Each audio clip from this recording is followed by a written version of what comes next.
It's unlike any place I've ever been before.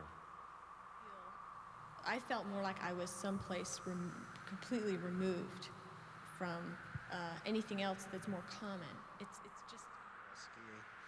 Just because it was like being in some dreamland, some fantasy world, where there was just the three of us. It's one of these moments of timelessness, when time doesn't count, when you're just there, when you're totally in the present.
Day one.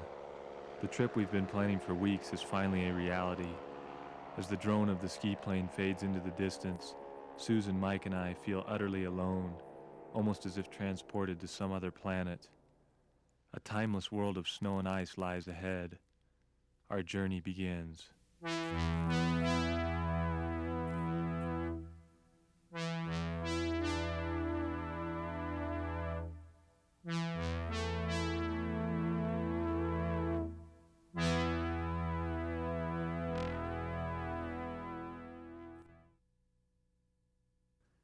We access the ice field via Tustamina Glacier.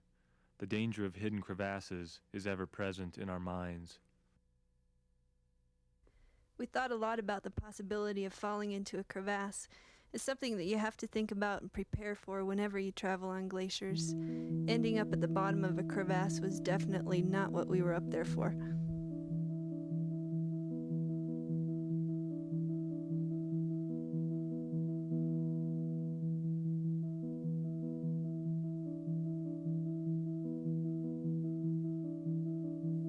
We encounter a maze of shallow crevasses and ice fins late in the day and are forced to remove our skis and carefully step across bare glacial ice to find a way through.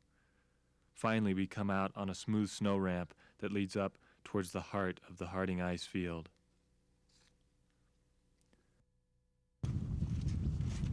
The temperature plummets as we dig in for the night, and a cold wind pours down from the ice field. You could tell looking at the snow on Tustamina Glacier that there was going to be wind. By 7 in the evening, it was howling wind. Tonight, we sleep on top of hundreds, perhaps thousands of feet of solid ice.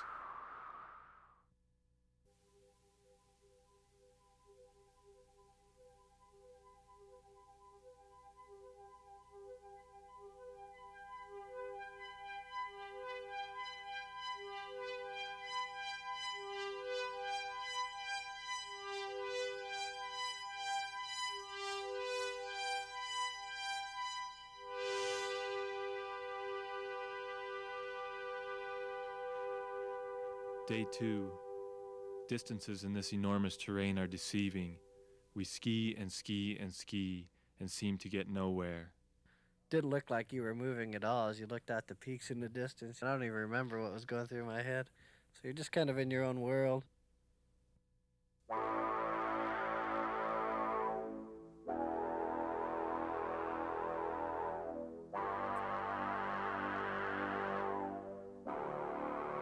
The Eskimos call them Nunataks, or lonely peaks. We can see why. It feels like no one has ever been here before, as if we are the first explorers. We know, though, that this is not true. Others have gone before us.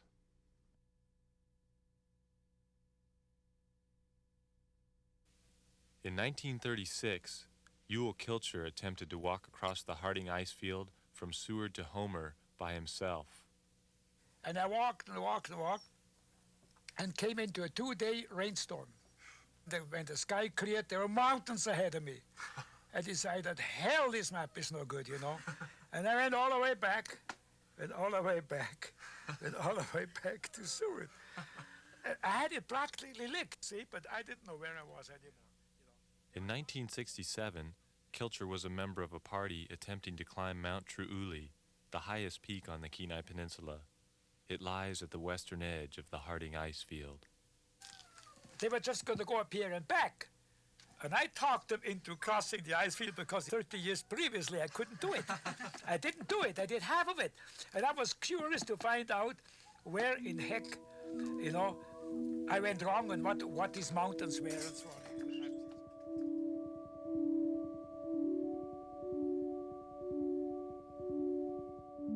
There were 6 men and 1 woman on the 1967 trip. Vin Homan was the leader of the expedition. Vin, I need to just say a word about him. He's probably the most interesting, pure outdoor person I ever met. There was nothing he wouldn't attempt. The fellow was... Yeah. I remember Vin Homan, he was the tough guy, you know. He was the tough guy. So... He was to be with him was a combination of sheer joy because he was so knowledgeable and sheer frustration because he thought 20-hour days were like, you know, the norm.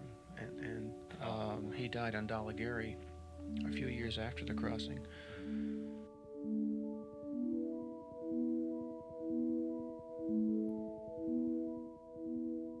We did climb Mount Truly. We went up there, you know, there's a saddle going up it.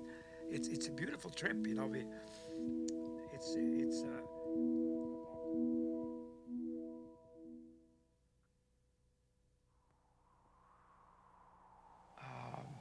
Because you can get extreme weather, and it comes in very quickly, as you probably know. I think we had 2 storms, maybe winds of 60, 70. And it was blowing and snowing, rain and snow and hell. And I walked. Despite the storms, Homan's party completed the first crossing of the Harding Icefield in just 6 days. Day 3. Midway through the day, Mike falls suddenly ill, and our progress is halted as he rests. I got sicker than a dog. It really knocked me out there for a while. I'm sure it was dehydration as I look back on it. We are able to ski just a bit further, but make camp early. While Mike rests, Susan and I ski to the top of a ridge on the eastern edge of the ice field. It is here that the glaciers spill down to the sea. Below are the dark, cold waters of the fjords. Beyond, the great Gulf of Alaska. It was incredible up there. It felt like maybe no one had ever stood at that spot before. Day 4, the day of the wind. Thankfully, Mike is feeling strong again. Thankfully, too, the wind is 90 degrees to our course, so we don't have to ski directly into it. I am leading the rope today and ski toward a featureless horizon of white. Mike, in the 3rd position, continually takes compass bearings and calls out left or right to correct my weaving course. The wind quickly covers our tracks behind us. We build a fortress of snow blocks for our camp tonight, anticipating the onset of a storm.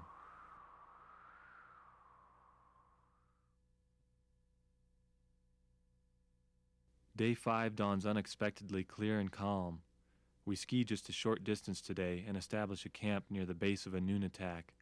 We hope to reach its summit before sunset.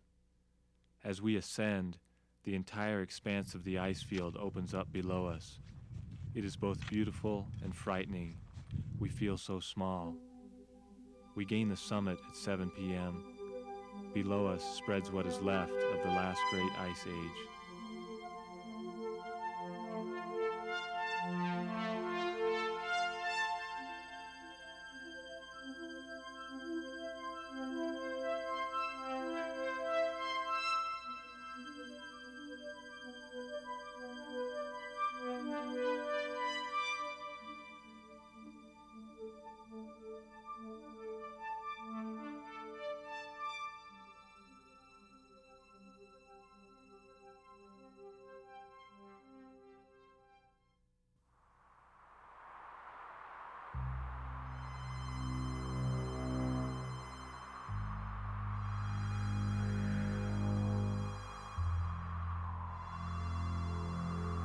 Day 6.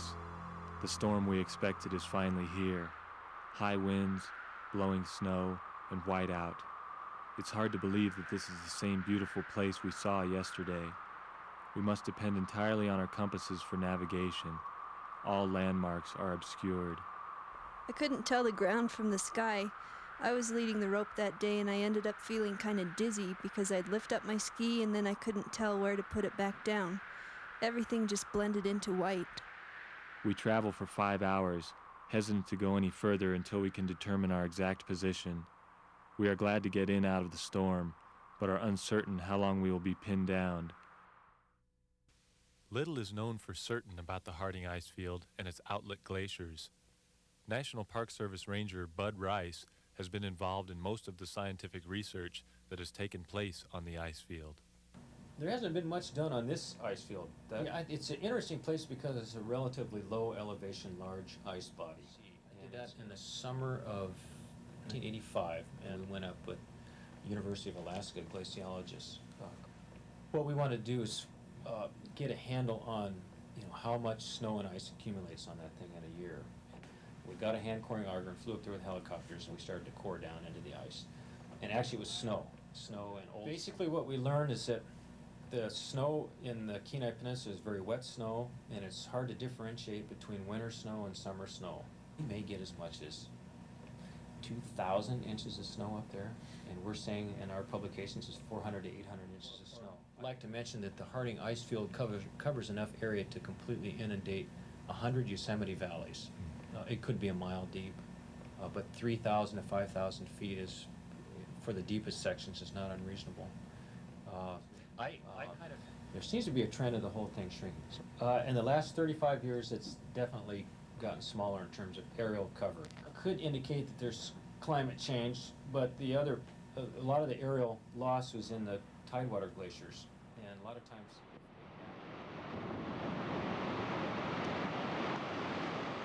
they're drawing down the ice field systems. So it's definitely getting thinner, some of the outlying glaciers. So what that tells us is that the climate may be getting a little bit warmer, particularly in winter. So there's an interesting balance involved in there. It's hard to predict what's going to happen, but if it continues to warm enough, it'll waste that thing away. Day 7. We wake to continued wind and whiteout and expect to stay put the whole day. Surprisingly, though, the storm abates around noon. Slowly, the peaks and ridges are revealed, and we are able to determine our position. We are much closer to Exit Glacier, our route down off the ice field, than we expected to be. We decide to make a run for it. The glacier is our final obstacle. Probably coming down Exit was the worst. There was always the danger of crevasses. We are exhilarated with the prospect of completing our journey successfully, but also feel sad to see our adventure end. It was a very satisfying accomplishment to make it as safely and as easily as we did. The trip went by so fast it almost felt like it never happened at all. Our brief glimpse of this timeless world of beauty will always be with us. Hopefully, the ice field will always remain to be explored by generations to come.